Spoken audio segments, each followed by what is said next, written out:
जैसा कि हमने लास्ट एपिसोड में देखा, विपिन क्लाउड मिस्ट एरिया के सभी 9 राजाओं को अपना पालतू जानवर बनाने के लिए उनको लालच देकर बाहर बुलाकर अपने पालतू जानवरों में शामिल कर रहा था।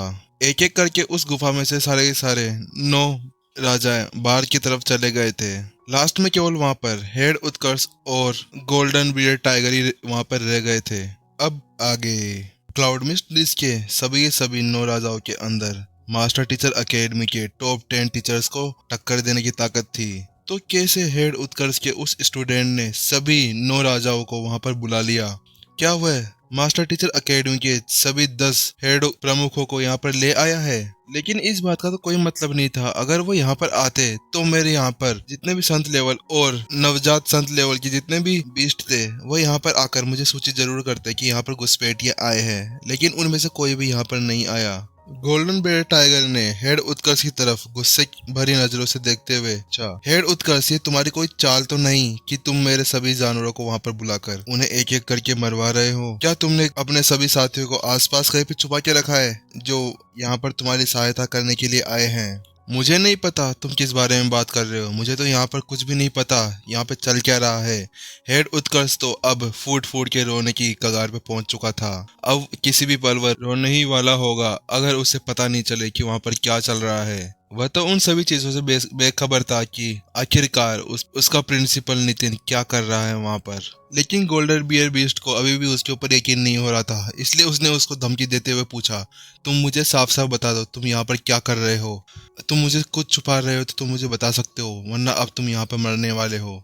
अगर तुम इस बारे में कुछ जानते हो कि तुम्हारे कुछ साथी यहाँ पर आ गए हैं तो तुम मुझे पहले ही बता सकते हो। गोल्डन बेयर टाइगर ने हेड उत्कर्ष की तरफ गुस्से भरी नजरों से देखते हुए उनसे पूछा, तुम क्या पागल हो? तुम्हें पता नहीं चलता कि अगर यहाँ पर मेरे कोई आदमी आते या फिर मेरे कोई टीचर्स या मेरे कोई कुछ साथी यहाँ पर आते तो तुम्हारे यहाँ पर जितने भी पहरेदार हैं उनको अभी तक पता चल चुका होता कि यहाँ पर कोई आया है, और तुम्हें पता नहीं लगता इसके बारे में अगर यहाँ पर कोई आ गया होता तो? हेड उत्कर्ष की उन बातों को सुनने के बाद में गोल्डन बियर्ड टाइगर ने थोड़ी देर हेड उत्कर्ष की तरफ देखता रहा और फिर थोड़ी देर बाद में सहमति में सिर हिलाया, क्योंकि उसे लग रहा था कि अगर कुछ सच में होता तो उसके जितने भी राजा दोस्त थे वह उसे ये बातें बता देते अगर यहाँ पर कुछ प्रॉब्लम होती तो। लेकिन उन्होंने अभी तक कुछ भी नहीं बताया, इसका मतलब सब कुछ ठीक था। और केवल जितने भी राजाओं को यहाँ से बुलाया गया था वो केवल उनकी मदद लेना चाहते थे, इसीलिए उनको यहाँ से बुलाकर लेके जाया गया था। और क्या हुआ अगर मैं अकेला हूँ तो? मेरे पास हेड उत्कर्ष है, मैं इनका यूज करके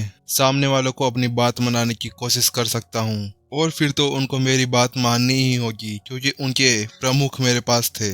और उसने राहत की सांस भरी जब उसने देखा कि वह अभी सुरक्षित स्थिति में था, उसके आसपास कोई भी खतरा नहीं था। फिर वह वापस हेड उत्कर्ष की तरफ मुड़ा और उसने हेड उत्कर्ष से कहा, तुम मेरी शर्तों को मानने के लिए राजी हो कि नहीं? उसको वह मजबूर कर रहा था ताकि वह हेड उत्कर्ष से अपनी बातें मनवा सके। और सबसे पहले जिस राजा ने इस गुफा को छोड़ा था, ब्लेज लायन, वो वापस आ गया था। उसके पीछे पीछे स्टील ब्लैक बियर और फिर उसके सभी साथी धीरे धीरे अंदर गुफा के अंदर आ गए, और उनके सबके पीछे नितिन अपना सर नीचे झुकाए गुफा के अंदर आ रहा था। बॉस, ये देखिए, हम हेड उत्कर्ष के उस स्टूडेंट को पकड़ कर ले आए जो यहाँ से भागने की कोशिश कर रहा था। इसने बहुत ज्यादा हमें नचाया लेकिन आखिरकार हमने इसको पकड़ ही लिया। चलो वो सब तो ठीक है, लेकिन वहाँ कर क्या रहे थे? वहाँ पर ऐसा क्या हो रहा था कि तुम सबको एक साथ वहाँ पर जाना पड़ा? क्या सही में ये अपने साथ में ताकतवर लड़ाकों को लेकर आया था?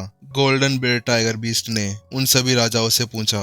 बॉस, ये कुछ इस प्रकार है। टाइगर हेड बीस्ट ने अपने कदम आगे बढ़ाते हुए उसने नितिन की तरफ अपने पंजों को बेशर्मी से बढ़ाया और उसके ऊपर इशारा करते हुए हड़बड़ाते हुए कहा, मुझे नहीं पता इसने ये कैसे किया, लेकिन इसने अपनी मदद करने के लिए कुछ शक्तिशाली मास्टर टीचर्स को यहाँ पर ले आया था जो इसकी मदद करने के लिए वहाँ पर आए थे।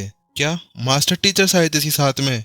क्या वह मास्टर टीचर एकेडमी के 10 प्रमुख मास्टर टीचर्स थे? गोल्डन बेयर टाइगर ने अपनी आंखें सिकोड़ते हुए उनसे पूछा।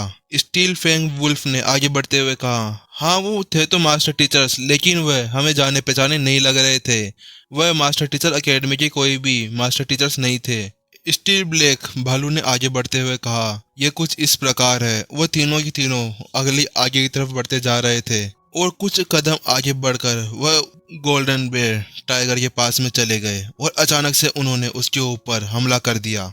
गोल्डन बेयर टाइगर के बाद में ये तीनों बीस्ट सबसे ज्यादा खतरनाक माने जाते थे। इन तीनों की शक्ति इनके बराबर ही थी। जब गोल्डन बेयर टाइगर ने देखा कि उसी के साथी उसके ऊपर अटैक कर रहे हैं, वह अटैक इतना जल्दी किया गया था कि गोल्डन बेयर टाइगर को उससे संभलने का मौका नहीं मिला और उन सभी के पंचेस सीधे जाकर गोल्डन बेयर टाइगर के ऊपर लगे, जिसके कारण वह अपनी जगह से उड़ता हुआ सीधे पीछे की दीवार पर जा लगा। अपने ऊपर इस तरह के हमले को देखते हुए वह भी चौंक गया कि उसके साथी उसके ऊपर ये हमले क्यों कर रहे हैं। तुम सब ये क्या कर रहे हो? तुम मेरे ऊपर अटैक क्यों कर रहे हो? तुम सब पागल हो गए हो क्या? गोल्डन बेयर टाइगर ने चिल्लाते हुए उन सभी की तरफ देखते हुए कहा। उसे तो यकीन नहीं हो रहा था कि उसके साथ में जो सभी संत लेवल के जानवर थे वह उसके साथ में 1000 वर्षों से साथ में थे, लेकिन अभी वह उसके ऊपर अटैक कर रहे हैं। ऐसा क्यों? कुछ ही टाइम बाद में गोल्डन बेयर टाइगर की हालत बहुत ज्यादा कस्ती हो गई, क्योंकि उसको मार मार कर उसके साथियों ने उसका हाल बहुत बुरा कर दिया था। अब उसके अंदर लड़ने की बिल्कुल भी एनर्जी नहीं बची थी। उसने तो उनके ऊपर हाथ भी नहीं उठाया था। अब तो उसकी हालत बहुत ही ज्यादा बुरी हो गई थी। उसको बहुत गहरे गहरे घाव भी लगे थे। तुम सभी लोगों को अचानक हो क्या गया है? तुम मेरे साथ में ऐसा धोखा कैसे कर सकते हो? इतना घिनौना काम! तुम इतने साल से मेरे साथ में थे और तुम अचानक से मेरे ऊपर वार कर रहे हो। मैंने तुम सबके ऊपर इतना भरोसा किया और तुम अब मेरे ऊपर पीठ पीछे वार करने के लिए तैयार हो गए।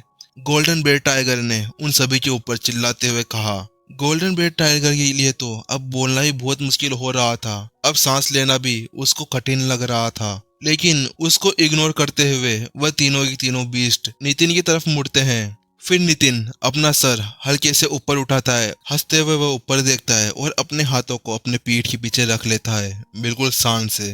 देखने से ऐसा लग रहा था जैसे कि वह कहीं का सम्राट हो और वह सभी 9 बीस्ट उसके सैनिक हो। गोल्डन बेयर टाइगर बीस्ट, तुम्हारे सामने दो रास्ते हैं, या तो तुम मेरे पालतू जानवर बन जाओ या फिर मरो। क्या उन सभी ने तुम्हें सौंप दिया है? गोल्डन बियर टाइगर की आंखें खुली की खुली रह गई जब उसने सुना कि उसके सभी 9 साथी अब नितिन के पालतू जानवर बन गए हैं। ये कैसे हो सकता है? नितिन का लेवल तो केवल लेवल 9 पर ही है, तो फिर भी वह इन संत जानवरों को कैसे अपना पालतू जानवर बना सकता है? वह अकेला नहीं था जो नितिन की बातों को सुनकर ऐसे सदमे में था। उसके साथ में हेड उत्कर्ष भी था। उसको तो कुछ समझ नहीं आ रहा था। वह अपने माथे को खुजा रहा था कि पर यहाँ पे हो क्या रहा है, लेकिन उसको कुछ समझ नहीं आ रहा था। उन्हें तो ऐसा लगा था कि प्रिंसिपल नितिन यहाँ पर केवल इनसे बातचीत करने आए हैं, और उन्हें तो एक पल के लिए ऐसा भी लगा था कि प्रिंसिपल नितिन अब अपना इस्तीफा दे देंगे। लेकिन यहाँ पर तो कुछ और ही हो रहा है। मुझे तो कुछ समझ में भी नहीं आ रहा यहाँ पर क्या चल रहा है। उसने जब देखा कि सामने खड़े 10 राजाओं में से 9 राजाओं ने नितिन को समर्पित कर दिया है, और जब उसने वह समय याद किया जब एक एक करके सभी 9 राजाओं में से एक एक करके उनको बुलाने के लिए अंदर आ रहे थे, लेकिन अगर ऐसा था तो फिर उनमें से संत जानवर भी क्यों नहीं आए यहाँ पर रिपोर्ट देने? इसका मतलब यह तो नहीं कि कहीं पे प्रिंसिपल नितिन ने उन सभी जानवरों को अपना पालतू बना लिया हो। हेड उत्कर्ष को पता था कि प्रिंसिपल नितिन एक अच्छे बीस्ट टेमर है, लेकिन उन्होंने कभी भी नहीं सोचा था कि वो एक साथ इतने सारे बीस्टों को अपना गुलाम बना लेंगे। उन्होंने तो सोचा था कि केवल वह कुछ 100 या कुछ 200 जानवरों को अपना गुलाम बना सकते हैं। जब उन्होंने देखा था कि एडमिशन के तहत उन्होंने कई जानवरों को अपना गुलाम बना लिया था, तब उनकी क्षमताओं पर उनको विश्वास नहीं हो रहा था। अगर ऐसा ही चलता रहा और ये यहाँ पर होंगयुआन शहर के अंदर सभी बीस्टों को अपना पालतू जानवर बना लेते हैं, तो पता नहीं इस होंगयुआन शहर का क्या होगा। यहाँ के सभी जानवर तो नितिन के ही पालतू जानवर बन के रह जाएंगे। जब वहाँ स्कूल हेड उत्कर्ष चकित थे, वहीं दूसरी तरफ ब्लेज लाइन ने आगे बढ़ते हुए कहा, बॉस आप मास्टर नितिन को समर्पित कर दीजिए, क्योंकि अगर आप इनको समर्पित करेंगे तो ये आपको लेवल बढ़ाने में मदद करेंगे। हम सभी ने इनकी क्षमताएं देखी है, ये बहुत ज्यादा ताकतवर है। ये हमें आसानी से हमारे लेवल को पार कराने में हमारी मदद कर सकते हैं। आप ही तो सोचिए, केवल हम इस क्लाउड मिस्ट एरिया के अंदर ही रहते हैं। यह तो केवल एक पिंजरे के समान है जिसके अंदर हम अभी तक फंसे हुए हैं। अगर हम सभी मास्टर नितिन के पालतू जानवर बन जाते हैं तो हम कहीं पे भी घूम सकते हैं और हमें कोई भी नुकसान पहुंचाने की नहीं सोचेगा। और मास्टर विपिन जो कहते हैं वही करते हैं। अगर आपने इनकी बात नहीं मानी तो ये आपको मार डालेंगे। आप चाहते हैं कि मैं इसको सबमिट कर दूं?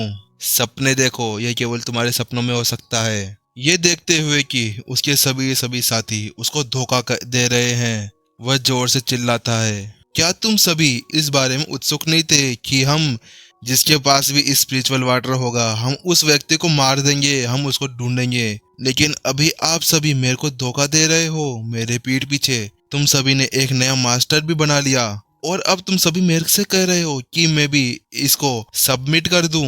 ये तो तुम भूल ही जाओ, तुम मुझे मार दो लेकिन मैं सबमिट नहीं करूंगा। और तुम सब मेरे से पूछते थे ना कि यहाँ पर ये स्पिरिचुअल वाटर कैसे आया और मैं यहाँ पर इतने समय से क्या कर रहा हूँ, क्यों मैं इसकी इतनी ज्यादा सिक्योरिटी करता हूँ, किसी को यहाँ पर आने नहीं देता। तो इसका एक ही कारण है, वो तुम्हें अभी पता चल जाएगा। एक तेज दहाड़ के साथ में गोल्डन बियर बीस्ट ने अपने पैरों पे खड़े होते हुए कुछ शब्द बोलते हुए उस झील के अंदर कूद गया जिसके अंदर पहले स्पिरिचुअल वाटर हुआ करता था। मेरे महान सम्राट, कृपया मुझे अपनी शक्ति दीजिए। मैं अपने इन सभी धोखेबाज साथियों को मारना चाहता हूँ क्योंकि इन्होंने मुझे धोखा दिया है। इतने साल मेरे साथ रहे और अब इन्होंने एक मास्टर टीचर के सामने अपने दोस्त को छोड़ते हुए सबमिट कर दिया। मुझे शक्ति दीजिए ताकि मैं इन सभी को यहीं पर ही खत्म कर सकूं। मेरे सम्राट, कृपया मुझे अपनी शक्ति दीजिए ताकि मैं जानवर जनजाति के गद्दारों को सजा दे सकूं। इस बार गोल्डन बियर बीस्ट नॉर्मल भाषा में बात नहीं कर रहा था, इस बार वह प्राचीन भाषा के अंदर बात कर रहा था। उन सभी शब्दों को सुनने के बाद में नितिन ने अपनी मुट्ठी पकड़ ली क्योंकि उसे पता था कि अब कुछ ना कुछ बुरा होने वाला है। उसे पहले ही लगा था कि यहाँ पर इतना ज्यादा स्पिरिचुअल वाटर क्या कर रहा है। उसे पहले ही शक हो गया था क्योंकि एक ही जगह पर इतने सारे संत जानवरों को होना और यहाँ पर असीमित संसाधनों के होते हुए भी इन सभी का लेवल बढ़ते रहना, इसके ऊपर तो नितिन को पहले से ही शक था और इसी का पता लगाने के लिए वो यहाँ पर आया था। वहीं दूसरी ओर हेड उत्कर्ष एक बीस्ट टेमर थे। उनका चेहरा सफेद पड़ गया जब उन्होंने वह प्राचीन शब्द सुने तो उन्हें कुछ कुछ समझ में आ रहे थे क्योंकि वह 6 स्टार बीस्ट टेमर थे।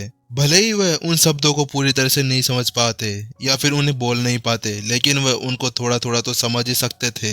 उसे ये देखकर स्पष्ट पता चल रहा था कि वह अभी किसी शक्तिशाली व्यक्ति को बुला रहा है जो उसकी मदद करे यहाँ पर आके। अगर वह ऐसा करने में सफल हो जाता है तो हेड उत्कर्ष को यकीन था कि उन सभी की कब्र यहीं पर ही खुद जाएगी। परेशान हेड उत्कर्ष ने तुरंत नितिन की तरफ रुख किया। हेड उत्कर्ष को परेशान देखकर नितिन ने हाथ उठाया और उन सभी से कहा, तुम सभी शांत हो जाओ, हम अभी देखते हैं कि वह क्या करने जा रहा है। क्योंकि उसको पता लगाना था कि ग्रैंड मास्टर कृष्णा किस प्रकार से गायब हुए थे।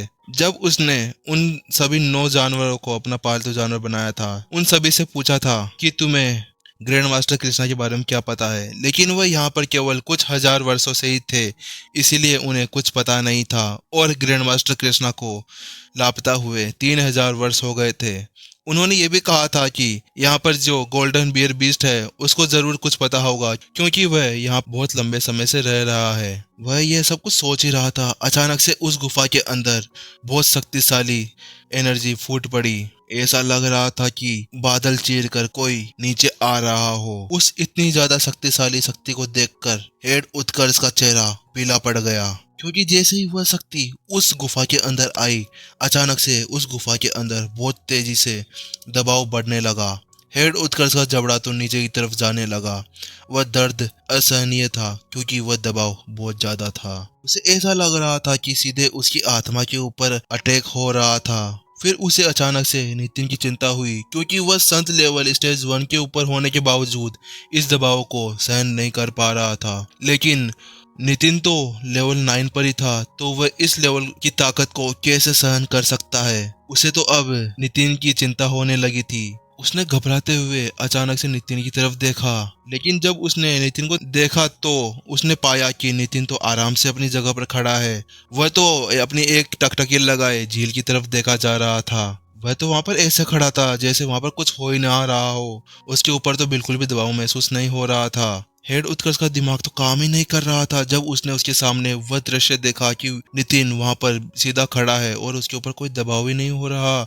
उसे तो कुछ समझ ही नहीं आ रहा था, क्योंकि जब उसने देखा कि बाकी सारे बीस्ट जो उससे भी ताकतवर थे वह भी जमीन पर ऐसे पड़े थे जैसे कि उनके ऊपर कोई भारी भरकम चट्टान आके गिरी हो। इससे पहले कि वो समझ पाता कि वहां पर हो क्या रहा है और नितिन ऐसे कैसे खड़ा है, उससे पहले ही अचानक से उस गुफा के अंदर सारी तरफ एक धुआं फैल गया और उसके अंदर से एक आध्यात्मिक ऊर्जा अचानक से बाहर निकल कर आई। उसके आते ही सभी की आत्माओं पर सीधे वार होने लगे। मेरे वंश, तुमने मुझे यहाँ पर क्यों बुलाया है? एक राजसी आवाज उस गुफा के अंदर गूंज उठी। ब्लू हॉर्न ड्रैगन एक प्राचीन जानवर था और वह अपनी प्राचीन भाषा के अंदर बात कर रहा था, लेकिन उसके शब्द केवल शब्द नहीं थे, उसका वार सभी के ऊपर हो रहा था। उन शब्दों के अंदर अलग ही दबाव महसूस हो रहा था। ऐसा महसूस करा रहे थे कि वह सभी अभी प्राचीन युग के अंदर हो। हेड उत्कर्ष का शरीर ठंडा पड़ गया। हेड उत्कर्ष के लिए उन शब्दों को बोलना बहुत ज्यादा मुश्किल था, लेकिन उनको पहचानना आसान था। उन शब्दों का केवल एक स्वर किसी भी आत्मा जानवर या संत जानवर को अपने घुटनों पर झुका सकता था। ये देख कर कि उनके सामने एक प्राचीन युग का जानवर खड़ा है, blaze lion, scarlet blaze, tiger head beast और अन्य सभी अब डर से कांपने लगे थे। अब तो उन्हें पछतावा हो रहा था कि क्यों उन्होंने गोल्डन बेयर टाइगर को धोखा दिया। अब तो केवल उनके पास एक ही हाथ थी, उनका मास्टर नितिन। वह सभी मास्टर नितिन की तरफ देखने लगे। वह सभी ऐसे देख रहे थे कि अब नितिन ही कोई ऐसा चमत्कार कर सकता है और वह उनको बचा सकता है। गोल्डन बेयर टाइगर बीस्ट अपने घुटनों पर जमीन पर बैठ गया। उसने कहा, सम्राट, आप मेरे को अपनी शक्ति दे सकते हो, क्योंकि मैं कुछ देशद्रोहियों को खत्म करना चाहता हूँ, क्योंकि उन्होंने मुझे धोखा दिया है। उन्होंने हमारी जानवर जनजाति को धोखा दिया है। ऊपर उड़ रही आभा ने पूछा, तुम मुझे क्या दे सकते हो? मैं आपको मास्टर टीचर एकेडमी के एक प्रमुख मास्टर टीचर का खून दे सकता हूँ, जो 6 स्टार बीस्ट टेमर भी है। गोल्डन बे टाइगर बीस्ट ने सम्मान पूर्वक उत्तर दिया। क्या केवल एक 6 स्टार मास्टर टीचर? ऊपर वाली आकृति ने उसको जवाब दिया, नहीं, यह पर्याप्त नहीं है मेरे लिए। फिर गोल्डन बेयर टाइगर ने अपने पंजों से इशारा किया, मैं आपको उसका स्टूडेंट भी सौंपूंगा। लेकिन जब बेयर टाइगर ने सोचा कि यह भी ज्यादा पर्याप्त नहीं होगा, तो उसने कहा, जब आप मेरे को अपनी नई शक्ति दे दोगे तो मैं अपने सभी जानवरों को वहां पर भेजूंगा और भी मास्टर टीचर्स को मार कर लाने के लिए, ताकि आप उनके खून का मजा ले सको। बेयर टाइगर बीस्ट ने अपनी क्रूरता भरी आवाज से कहा, ठीक है, लेकिन अगर तुम अपने वादे से मुकर जाते हो तो तुम जानते हो मैं तुम्हारे साथ में क्या करूंगा। वह ब्लू हॉर्न ड्रैगन की शक्ति अचानक से बेयर टाइगर बीस्ट के अंदर चली गई और धीरे धीरे बेयर टाइगर बीस्ट की हालत सही होने लगी।